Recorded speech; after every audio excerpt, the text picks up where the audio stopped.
Hello, and welcome to Pilates Students Manual, a podcast helping you get the most out of your Pilates classes. I'm Olivia, and I'll be your host. Join the conversation and share your thoughts on Instagram at Pilates Students Manual. You can support the podcast by visiting buymeacoffee.com/Olivia Podcasts. Let's learn something new.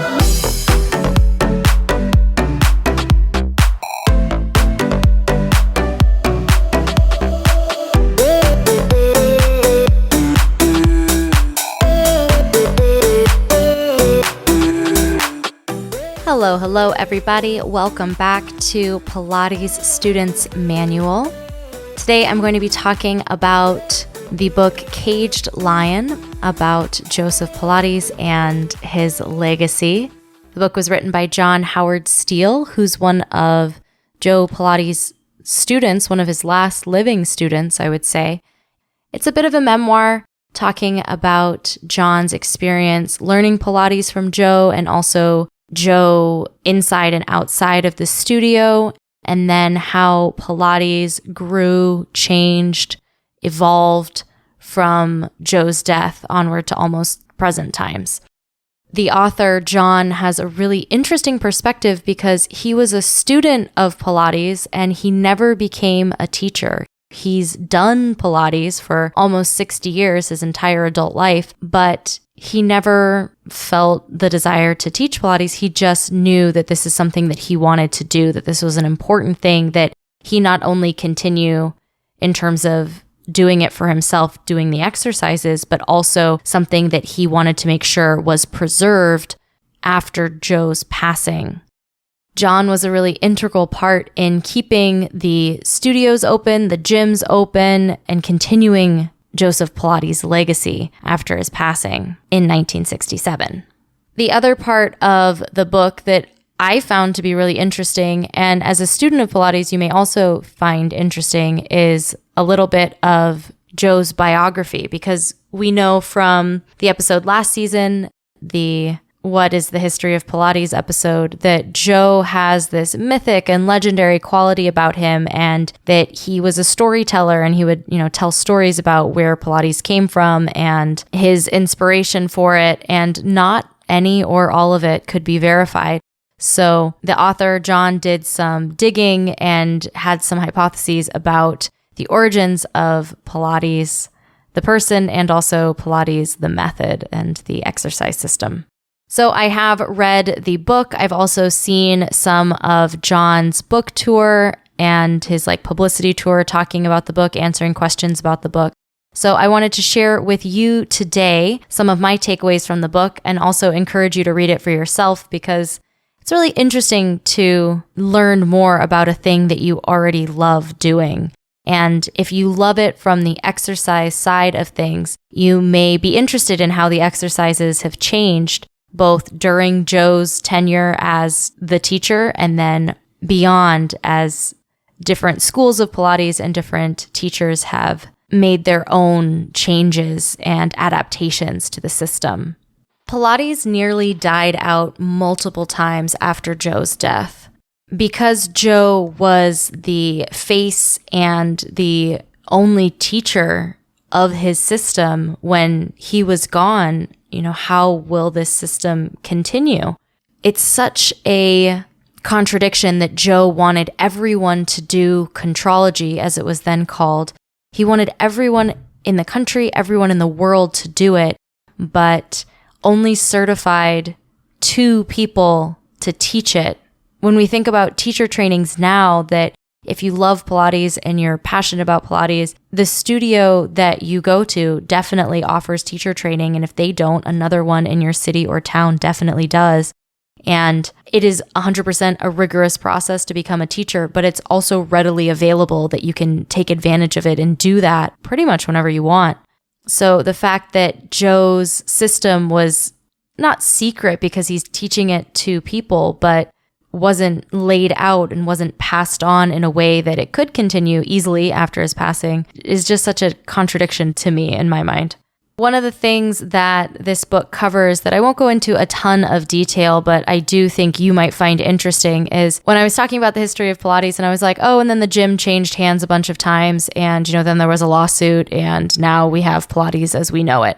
Because John Howard Steele, the author, was such a big part of keeping the gym going, the changes of ownership actually became a bit more interesting. That's stuff that I tend to gloss over. But you really see how these passionate individuals who don't even teach Pilates, but just cared so much about the system, cared so much about Joe and Clara that they wanted to continue that system. That's really cool. I think that's a super huge testament to the power of Pilates and people's attachment to it. After those changes in ownership, one of the ways that Pilates was able to not go extinct, one of the ways Pilates, the method, was able to survive was by changing. And that's something that Joe probably wouldn't have been really thrilled about. John shares, at the end that if Joe were to walk into a modern Pilates studio with music playing, with teachers talking to the students, with brightly colored clothes and well-lit spaces, that this is all not stuff that he really was known for in his studio. And also just like the variations of the exercise. I mean, Joe also taught the exercises with variations, even though he had a system, and like we see in his mat work, like we see in his reformer work, that there was a set series of exercises. He taught variations, he offered modifications. It was written in stone, but it wasn't written in stone, So when Ron Fletcher took Pilates to California and he got the okay from Romana and Clara to open his studio in California, the style of body Pilates that Ron Fletcher taught was Joe's Pilates, but also was his take on it. And, we hear from John as well that Romana's Pilates was Joe's Pilates plus, some ballet-inspired flourishes because Romana was a ballerina, so it wasn't like the exact way. But Romana, Ron Fletcher, Kathy Grant, Eve Gentry, all of these people, these Pilates elders, have put their spin on Pilates. So if you follow Fletcher Pilates method, it's going to differ slightly from Romana's Pilates. It's going to differ slightly from maybe Mary Bowen's Pilates. And that's not all bad. What we saw with Ron's Pilates studio in California is that he was able to adapt it and market it to a much, much wider audience. And even though changing it may have not been what Joe wanted, by changing it, Joe's dream of everyone doing Contrology could then be realized. The fact that Pilates is now in hospitals, in physical therapist's office. I've had so many people come to my classes and they're like, oh, I'm doing Pilates because, I worked on the reformer when I was, rehabbing my knee injury. So there's rehabilitative Pilates. That Pilates has become more accessible to more body types. When I think about the clinical reformers that basketball players are using, or football players are using, or baseball players are using, that we're creating equipment that accommodates greater body diversity. That's so important. And Pilates continues to evolve. It hasn't finished evolving. I would go so far as to say that every teacher is making micro adjustments to the system based on the people that they're working with and where they are. Coming up after the break, I'm going to take you on a journey of what Pilates was like in Joe's studio from John's perspective, and also talk about the unique element of Pilates that makes it inspire such a passionate following both in students, in teachers, and in the Pilates community. That's coming up next.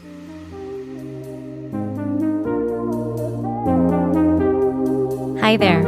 Enjoying the podcast? Me too. Make sure you subscribe wherever you're listening so you get notified about new episodes. And visit buymeacoffee.com/Olivia Podcasts to support the show. There you can make a one-time donation or become a member with a donation of as little as $5 a month. Members get some awesome perks, including a shout out in the next episode, a monthly newsletter, a monthly Zoom call with me, and more. You can also visit links.oliviabioni.com/affiliates and check out some sweet deals on products I use and love. Now back to the show.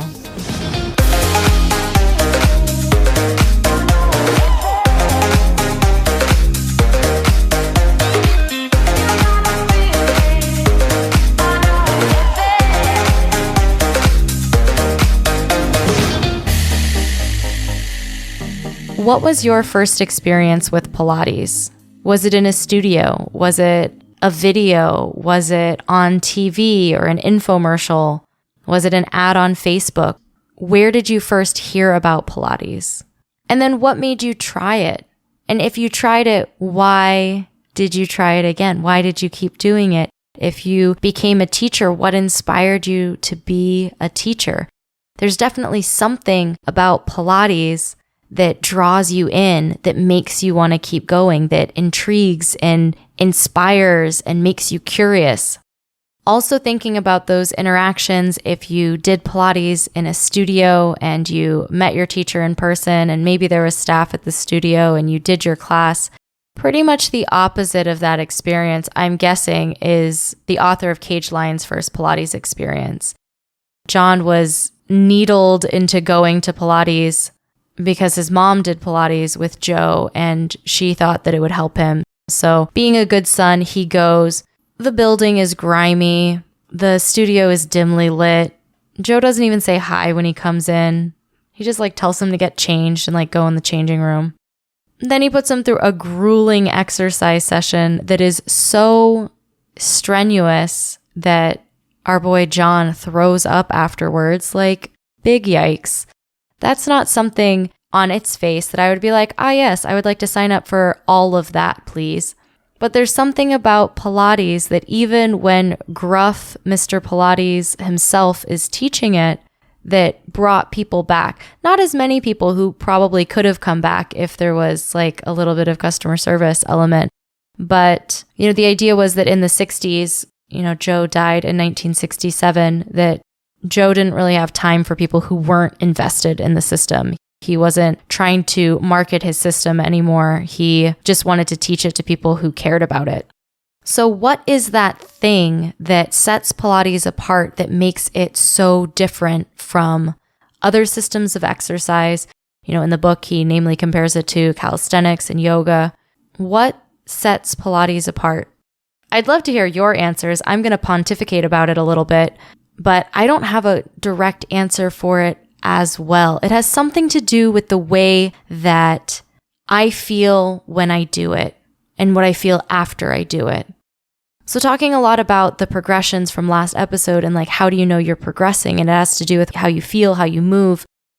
In the book, John says it's something about this mental component, this total absorption, that you are totally engrossed in the movement, in the breath, in the exercise, that you can turn off your brain, you can just be and move. I do think that's really powerful. I don't know if that's the only thing for me. I don't even have a great answer for what it is, in my opinion, but there's something about Pilates, I would say without a doubt, that makes me want to continue doing it, continue exploring it, and in my case, also continue teaching it. There is something valuable there for me. When we think about the principles of Pilates, the fact that they layer on top of each other so well, that you have your concentration, you have your centering, your breathing, you're moving precisely, you're moving in a controlled way. There's a flow to the exercise. There's a flow to the whole series of exercises. There's something deeply meditative about it. We heard about it in Carla Shiflett's interview where she talked about, this meditative aspect. In one of the interviews, John also talked about this dynamic meditation that is Pilates, that you just get on the equipment and you just do your exercise and the rest of the world is on pause while you're doing it. I think those are all really powerful things, and that might be it for you. I don't want to discount that and say, yeah, but that's not it. It might be it for you. For me, it's the mental component of puzzling out my body partnered with my desire to understand my body and be friends with my body. And I know that when I do Pilates, it's something that makes me feel good while I do it and afterwards as well. Maybe that's it for you. I do think that there's a personal thing, and that when Pilates clicks with someone and really connects and resonates with someone, there's something there. There's something going on that makes you want to come back, makes you want to do it again, makes you want to continue on this Pilates journey. Overall, Caged Lion, Joseph Pilates and His Legacy is a really informative read. It's so interesting to see these master teachers and these people that you read about on Wikipedia, their real life experience. It was interesting reading about Joe and Clara's apartment and John going on walks with Joe down 8th Avenue and watching the animals at the zoo, and hearing from Joe the benefits of his exercise system, why he developed it. He didn't really talk about how he developed it. And then listening to John's hypotheses on how Contrology could have come about, because while he was learning it, he wasn't asking, so where did this come from? It's only afterwards you want to know more. And unfortunately, the person who can answer those questions is no longer with us. Highly recommend that you give this book a read. If you're able to buy it from your local bookstore, even better. But it is available on Kindle on Amazon as well. I'd love to hear your thoughts about what you love about Pilates, what keeps you coming back to Pilates. Definitely let me know so we can talk about it on live on Wednesday. Check out the Instagram for more information about that. Big thank you, as always, to my supporters on Buy Me a Coffee. It means so much to me that you visited the Buy Me a Coffee page and donated to this project. This podcast is hopefully offering some value to you as a Pilates student and giving you more ways to connect to your Pilates practice. I appreciate your support in all the ways that you support the podcast. Have a great week, and I'll talk to you again soon.